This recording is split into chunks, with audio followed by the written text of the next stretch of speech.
오늘도 교회에 뉴페이스들을 보내주시고 또 우리 엄문정 집사님과 두 딸, 또 박금숙 권사님의 따님 박선희 집사님, 또 미카와 리코, 오늘도 하나님 성전에 불러주셨사오니 감사합니다. 저들 인생 가운데 주님 함께 하시고 저들을 인도하시고 또 저들을 축복된 길로 이끌어 주시옵소서. 오늘도 하나님의 말씀을 들을 때에 하나님 우리의 귀문만 열지 마시고 우리의 마음문을 열어서 이 말씀을 잘 들어야 우리의 영이 소생되는 역사가 일어나게 하옵소서. 예수님의 이름으로 기도하옵나이다. 아멘. 오늘 제목은 임마누엘입니다. 한번 제목 같이 읽어봅시다. 시작. 임마누엘. 하나님께서 등 돌리시겠다고 하신 적이 있으셨습니다. 종종 그러실 때가 있더라고요. 그것도 생판 모르는 사람한테 등 돌리신 게 아니고 자기 백성들에게로 얼굴을 향하여 드셔야 되는데 돌리셔버리는 거죠. 예수님께서 십자가에 못 박히셨을 때에 하나님께서 등을 돌려버렸습니다. 굉장히 아픈 사건들이죠. 모세가 시내산에 올라가가지고 십계명을 받아올 때에 밑에서는 금송아지 우상을 만들어 이 하나님이라고 섬기면서 광란의 시간을 보냈습니다. 모세가 그걸 보고 들고 있던 십계명을 던져서 깨트려 버립니다. 하나님이 주신 말씀을 던져 깨트려 버렸던 것입니다.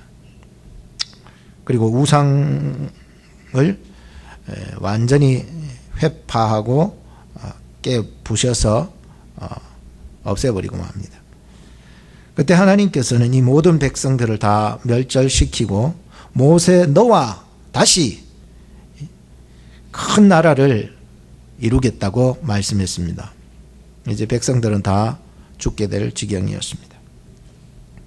그때 모세는 시내산으로 그 많은 나이에 다시 올라갑니다. 얼마나 많이 올라갔다 내려갔다 했는지요. 그 높은 산에 말입니다. 그리고 하나님 앞에 기도합니다. 하나님 저들의 죄를 용서하옵소서. 용서하지 아니하시면 저의 이름을 생명책에서 지워버려 주시옵소서. 여러분 이게 보통 기도가 아니거든요. 자기는 죄진 것도 없는데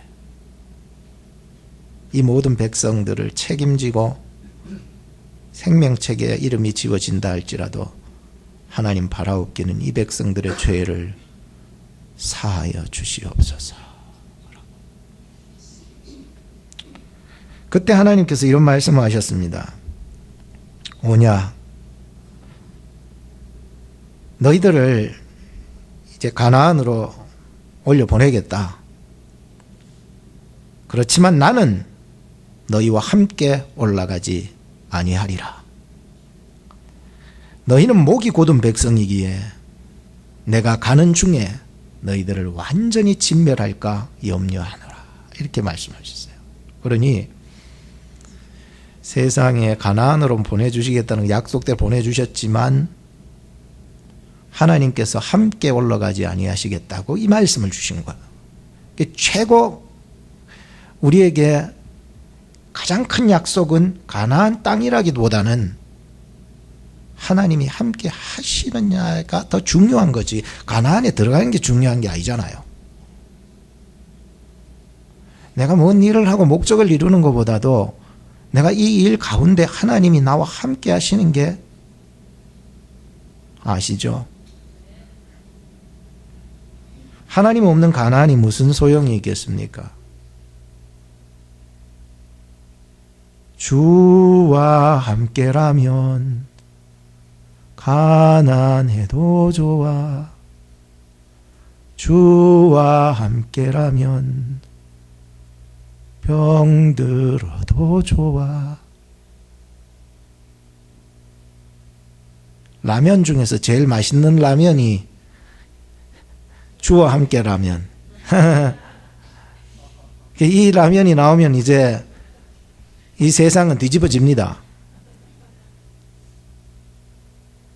샌프란시스코에 가면은 상징하는 다리가 있는데 골든 게이트 브릿지라고 하는 다리, 금문교라고 하는 다리죠. 우리말로 완전히 그대로 해석이 되는 거예요.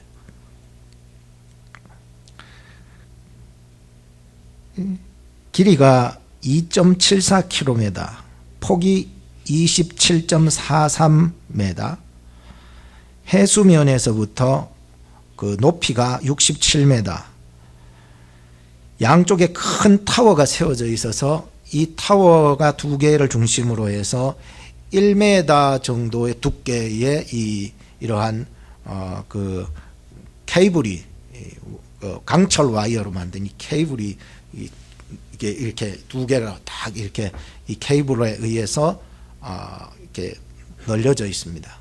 타워에 의해서 널려져 있는 케이블이 있습니다. 근데 이 케이블이 이렇게 널려져 있는 것에 줄을 이렇게 많이 매달아가 그 줄이 이게 다리를 받쳐들고 있는 것입니다.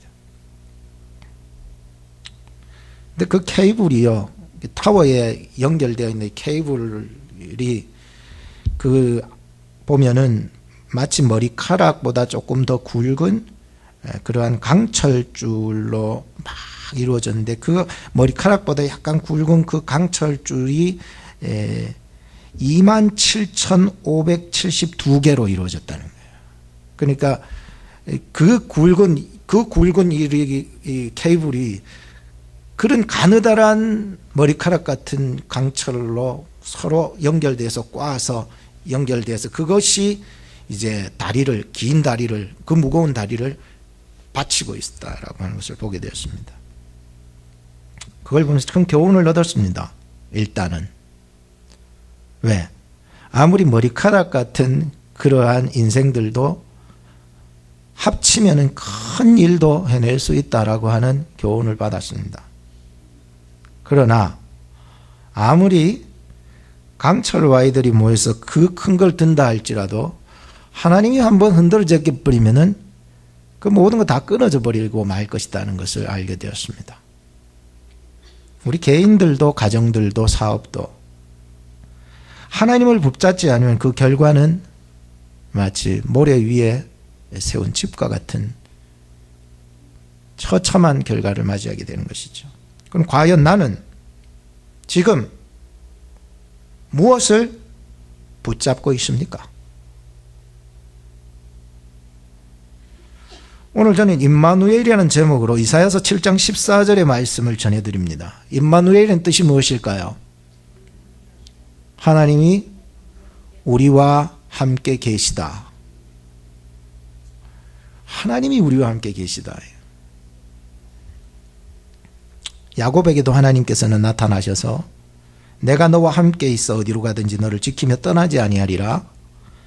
여호수아에게도 나타나셔서 내가 너를 떠나지 아니하며 버리지 아니하리라. 제자들에게도 나타나셔서 예수님께서 말씀하시고 올라가셨죠. 볼지어다 내가 세상 끝날까지 너희와 항상 너희와 항상 함께 있으리라. 오늘 여러분들 임마누엘의 언약을 꽉 잡으시기 바랍니다. 이 언약이에요. 오늘 제가 드릴 말씀은 임마누엘의 그 언약을 꽉 잡으시고 예수 그리스도 안에서 세상 끝날까지 여러분과 함께 하시는 주님과 함께 나가는 인생이 되기를 바라는 내용으로 하나의 말씀 전합니다. 첫째는 하나님이 우리와 함께 계십니다. 한번 따라합시다. 하나님이 우리와 함께 계십니다. 옆 사람한테 얘기해 주세요. 하나님이 당신과 함께 계십니다. 하나님이 당신과 함께 계십니다. 하나님이 우리와 함께 계시다는 거예요.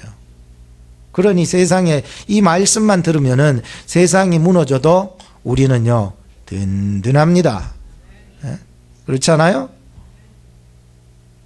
폴리갑은 순교하면서요 주님이 86년 동안이나 한 번도 나를 버리신 일이 없고 배신한 적 없는데 내가 어떻게 주님을 모른다고 버릴 수 있고 배신할 수 있느냐. 당신도 예수 믿고 구원받으라 이래버린 거예요. 죽으면서. 결국은 그는 화형을 당하면서 죽었지만은 전도하면서 인생을 마감하고 말았습니다.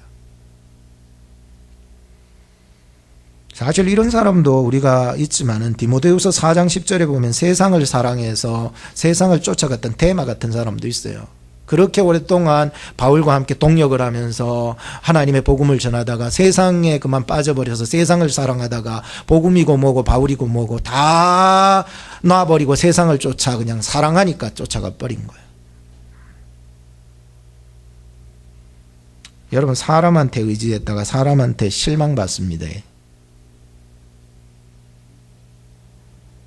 자신을 믿었다가 자신한테 실망합니다.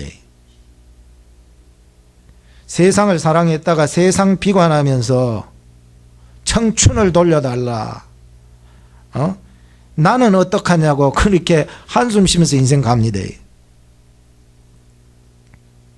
그러므로 세상 사랑한 사람은 세상 따라가고 자기 사랑한 사람은 자기 마음이 이끄는 대로 살아가고 하늘에 속한 사람은 주님을 사랑하기 때문에 끝까지 주님과 함께 가게 되어 있습니다. 이거 진리예요. 여러분, 주님을 사랑하십니까? 탕자는요, 허랑방탕하게 살아갔어요. 물질 다 없어지자 그제서야 누가 생각나냐 하면은 하나님이 생각나고 아버지가 생각나는, 자신이 어떤 처지인가를 드디어 발견하게 되는, 있을 때는 발견이 안 됩니다.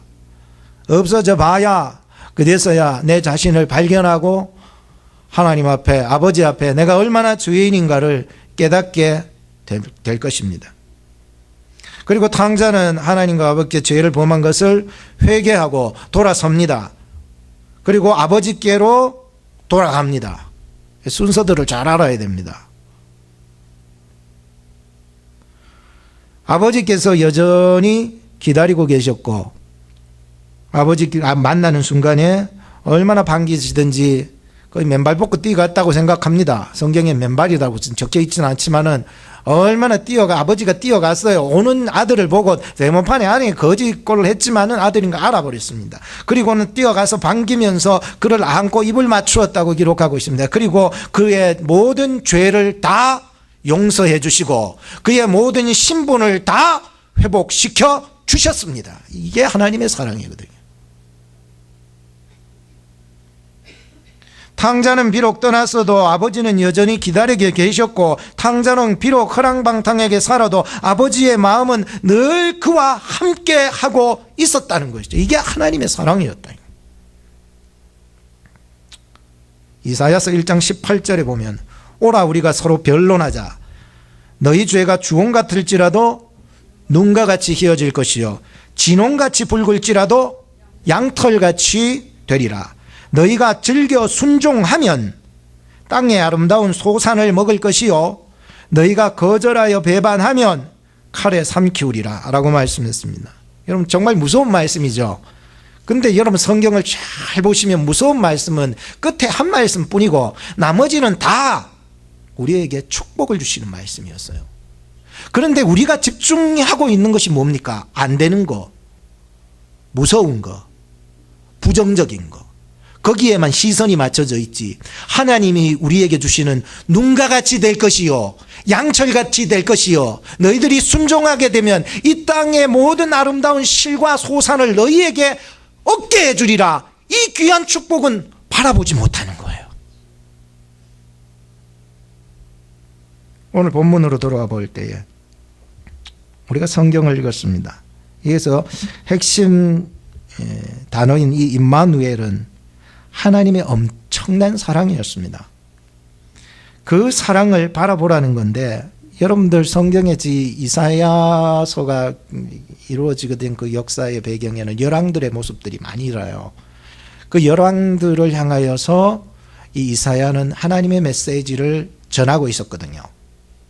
그런데 열왕들 그 어떤 사람도요 하나님 앞에 온전한 사람이 없었어요. 여러분, 열왕전의 통일왕국 때에 다윗도 하나님의 마음에 합하였다 하지만 다윗도 인생을 마무리 지으면서 성경은 그에게 하나의 오점이 있다고 분명히 기록하고 있습니다. 이 세상은요 완전한 사람이 없습니다. 이 불완전함 속에서 우리가 바라봐야 될 언약이 하나 있습니다. 그것이 바로 임마누엘이에요. 하나님이 나에게 주신 이 언약의 말씀을 다시 봐야 됩니다. 그리고 돌이켜서 내가 하나님께로 나아가야 될 자세를 가져야 된다는 거예요. 우리가 하나님께로 돌이켜 하나님께로 나아가기만 하면, 이 약속 붙잡고 나아가기만 하면 하나님께서 우리를 의롭다 해주신다는 거예요. 죽을 우리들을 다시 살려주시겠다라고 약속을 해주시는 거예요. 이 배경에 다 어떻게 얘기해요, 지금 이사야서 66장을.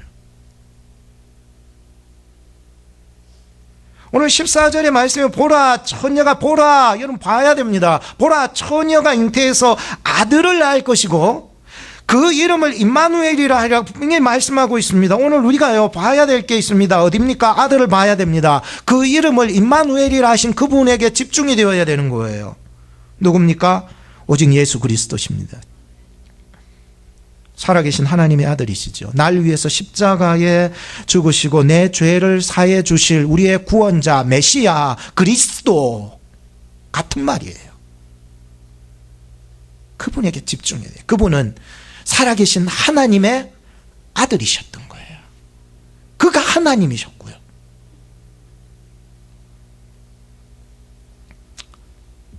하나님은 사랑이시거든요. 둘째는 하나님은 선한 길로 인도하십니다. 한번 따라합시다. 하나님은 선한 길로 인도하십니다. 남유다 왕 중에서, 남유다예요. 북이스라엘은 다 악한 놈이었지만 남유다 왕 중에서 가장 악한 왕이 있었습니다. 오늘 이사야가 기록된 배경 속에 있었던 사람이에요. 아하스라고 하는 왕이었습니다. 남유다의 그 많은 왕들 중에서 가장 악한 자가 오늘 본문에 나와요. 아하스 왕입니다.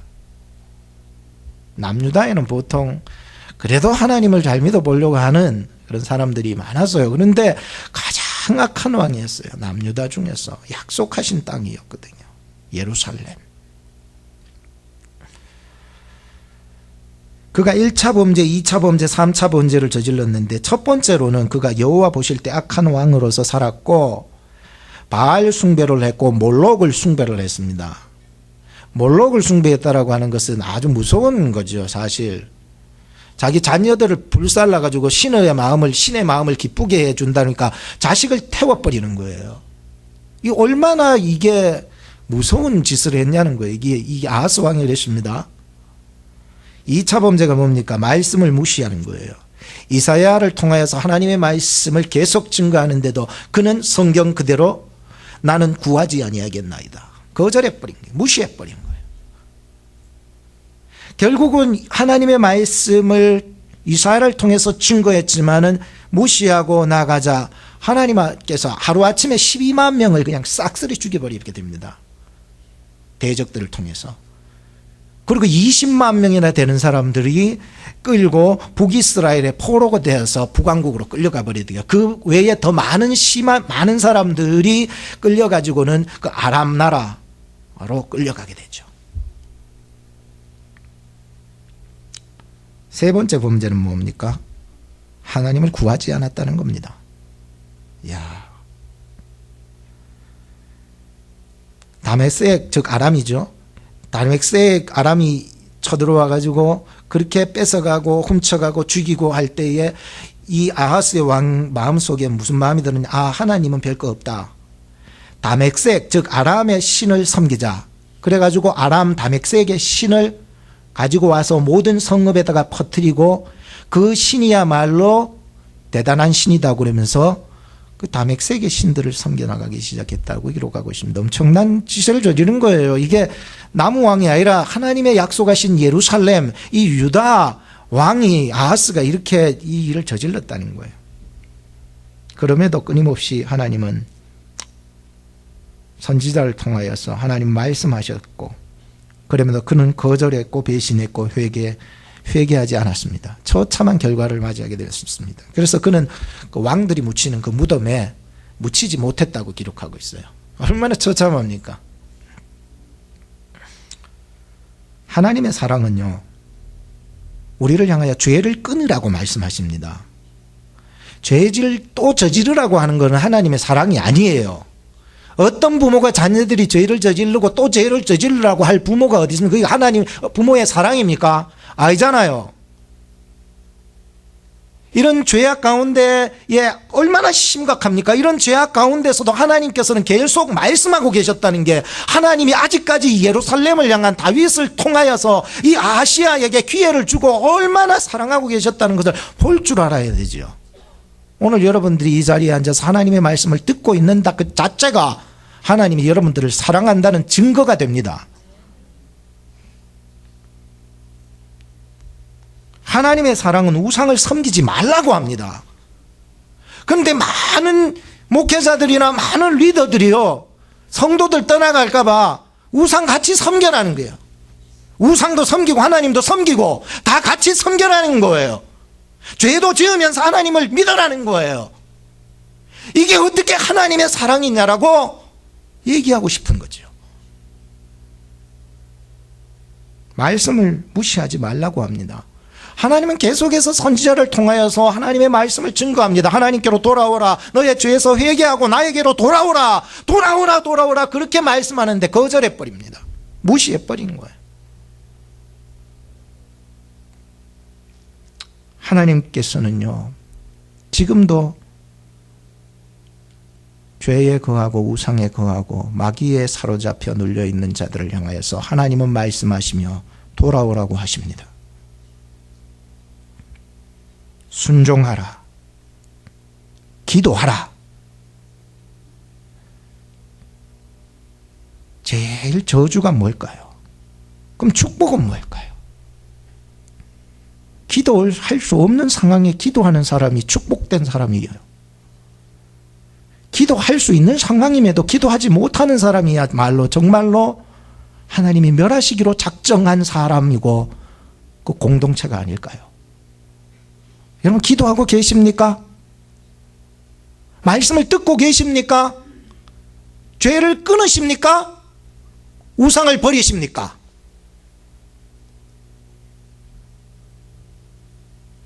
저의 얘기가 아니라 이사야의 마음을 담아서 지금 얘기하는 것이지요. 하나님께서는 하나님의 택한 자녀에게는 계속 말씀하십니다. 언제까지요? 갈 때까지 하십니다. 이 땅 떠나갈 때까지 하십니다. 그게 하나님의 사랑이 얼마나 무궁하십니까? 여러분, 예수님께서 가룟 유다에게 중간에 저놈이 나쁜 걸 알면서도, 마귀 짓을 하는 것을 알면서도 끝까지 기회를 주십니다.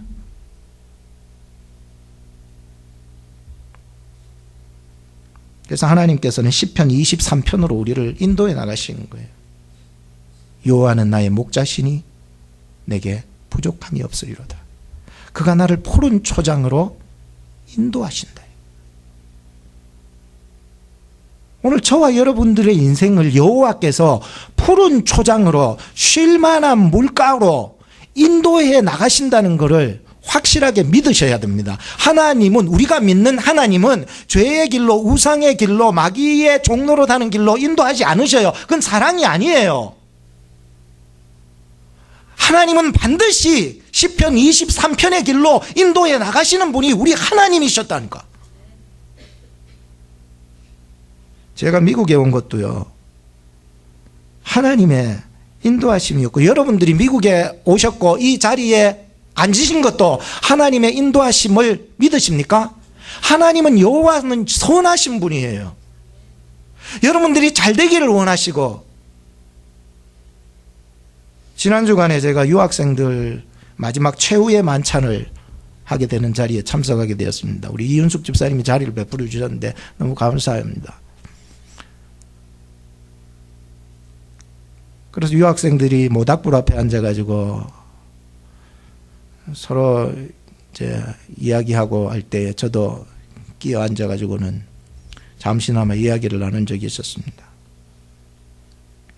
그때 명선 자매도 얘기도 많이 해주고, 그래서 다른 자매님들도 서로 얘기하는 걸 듣고 했었는데, 어디든지 어느 나라든지 갈 자신감이 들어있는 것 같아요. 유학생들은요. 미국 자체 오클라호마에 왔다는 것 자체가요, 어디로라도 갈 수 있는 어떤 자신감이 있고 용기가 있는, 정말 꿈이 있는 그러한 학생들 같았습니다.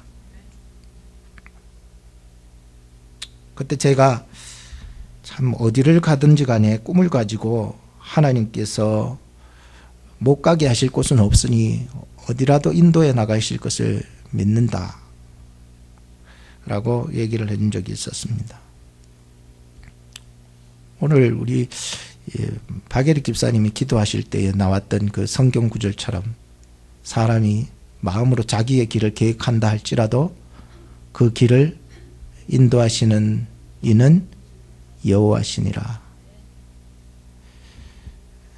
우리가 여기 앉아 있고 미국에 와서 살고 있는 이 시간, 이 자리, 지금 우리가 여기에 있는 것이 내 생각대로 여기 앉아 있는 것이 아니라 하나님께서 나를 이 자리에 앉게 해주셨다는 사실을 믿어 의심하지 않습니다. 단 그 걸음이 끝까지 항상 임마누엘의 길이 되어야 된다는 거예요.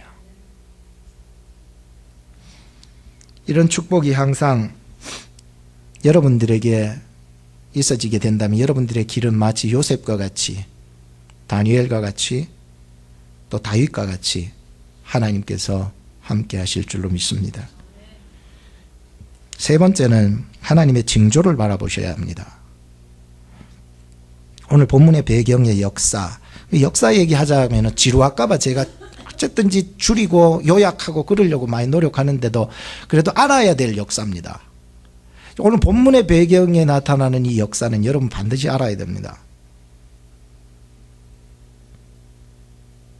1절 말씀을 다시 한번 보시기 바랍니다. 오늘 읽지는 않았지만 같이 한번 보세요. 1절 찾으셨으면 같이 읽어보겠습니다. 1절 2절까지만 읽겠습니다. 자, 시작.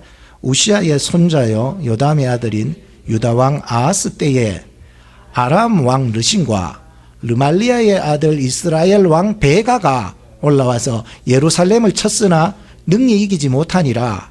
혹이 다윗의 집에 고하여 가로되 아람 나라가 에브라임 나라와 동맹하였다 였으므로 왕의 마음과 그 백성의 마음이 살림이 바람에 흔들림같이 흔들렸더라. 아멘. 아람은 아람 나라 말하고 에브라임은 이스라엘을 말해주고 있습니다. 북이스라엘, 북왕국에서. 이 처음에는 저기 1절에 말씀하면은 예루살렘을 쳤으나 능히 이기지 못했다라고 하는 것은 성읍은 다 점령했습니다. 그런데 단 예루살렘 성만 점령하지 못한 거예요. 왜? 그 속에 하나님이 다윗을 통한 약속이 있었기 때문에 예루살렘은 절대로 건드리지 못하게 만들어버렸어요. 그런데 보니까 아람 나라가 에브라임 즉 북왕국과 뭘 맺었다고? 동맹을 맺어서 항상 언제 쳐들어올지 기회를 호시탐탐 노리고 있었다는 거예요. 그러니 이 아하스의 마음이 어떻게 됐다고요? 살림이 바람에 흔들림같이 흔들려 버렸다는 거예요. 이해가 되시죠?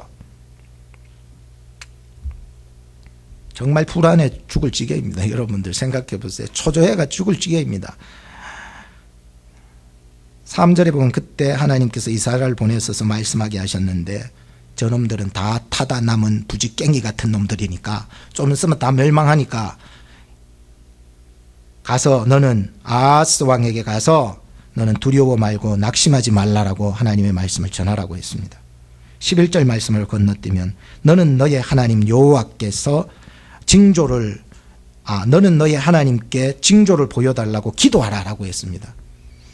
그래서 깊은 데서 보여주시든 높은 데서 보여주시든지 간에 너는 가서 기도하라고 얘기하고 있습니다. 그때 아하스가 말하기를 나는 기도하지 않겠다.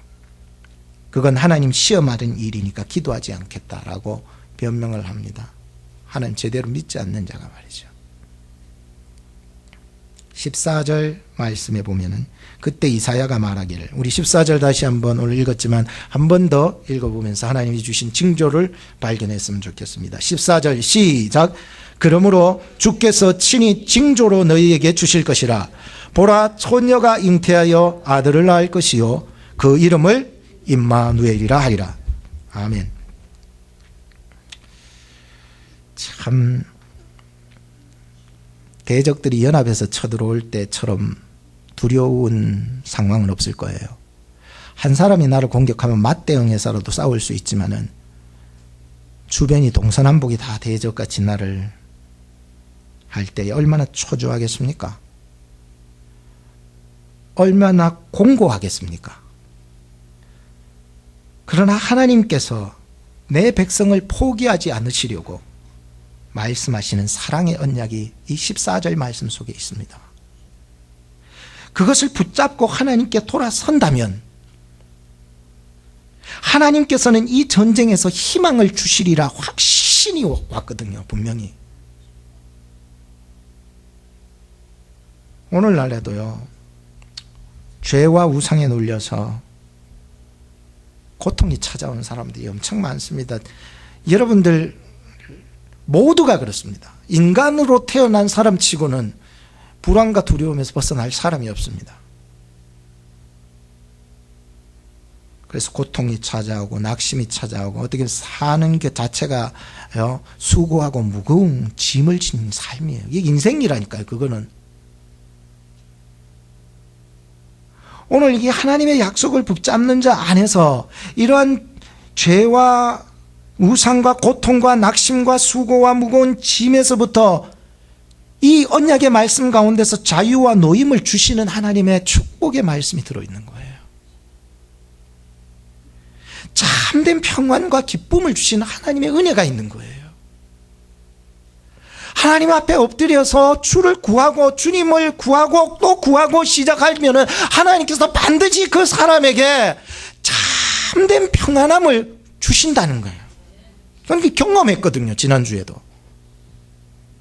하나님이 나를 향하여 우리 교회를 향하여 등을 돌리고 계시는 모습이 나에게 보여주실 때 하나님 일주일 동안 내 기도하니까 하나님 마지막 금요일날 새벽에 하나님이 나와 함께 해주시겠다는 약속을 주시니까 마음속에요 평안함이 찾아와 버린 거예요.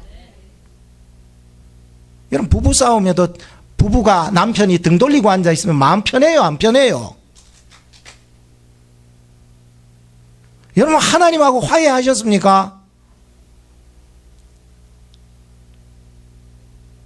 하나님의 얼굴빛이 여러분들을 향하고 있습니까? 하나님을 구하십시오. 기도하십시오. 엎드리십시오. 아하스 왕은 거절해 버렸습니다. 결국 그의 인생은 왕들이 묻히는 무덤에 또 묻히지 못하고 인생이 끝나버린 결론을 짓겠습니다. 우리 이 땅에 사는 동안에 찾아오는 두려움들, 초조함들, 불안함, 낙심, 염려, 수고, 사는 게 왜 그렇게 짐처럼만 무거워질까? 오늘 주신 이사야서 7장 14절 말씀을 통하여 여러분 한 아들 임마누엘의 약속을 굳게 붙잡고 나가시기 바랍니다. 그 말씀 속에 거하시는 분이 누구냐? 그걸 볼 줄 알아야 됩니다. 그 이름이 누구와 함께 한 아들이 오늘 여러분들의 가슴팍에 잘 심겨져서 그분과 함께 할 수 있는 여러분들의 인생이 되어서 이제 여러분들이 하나님의 그 선한 길로 인도해 나가실 때 순종해 나가시기를 바랍니다. 기도하겠습니다. 하나님 감사합니다. 왜 사는 것이 두렵고 불안하고 안 되는 것만 초점이 되어서 살아나가고 염려하고 수고하고 무거운 짐에 눌려 살아나가는지 모르겠습니다.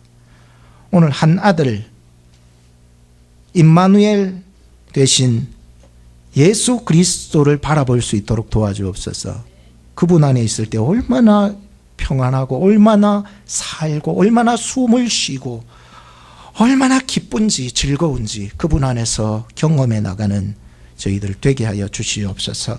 세상이 알지 못하는 크고 놀라운 평안을 저희들에게, 그 은혜를 저희들에게, 그 기쁨을 저희들에게 허락해 주셔서 다가오는 성탄을 정말로 하나님께 영광, 모든 사람들의 기쁨을 돌릴 성탄을 맞이할 수 있도록 인도해 주옵소서. 예수님의 이름으로 기도하옵나이다. 아멘. 자, 이 시간에는 우리 주보 안쪽에 있는 찬양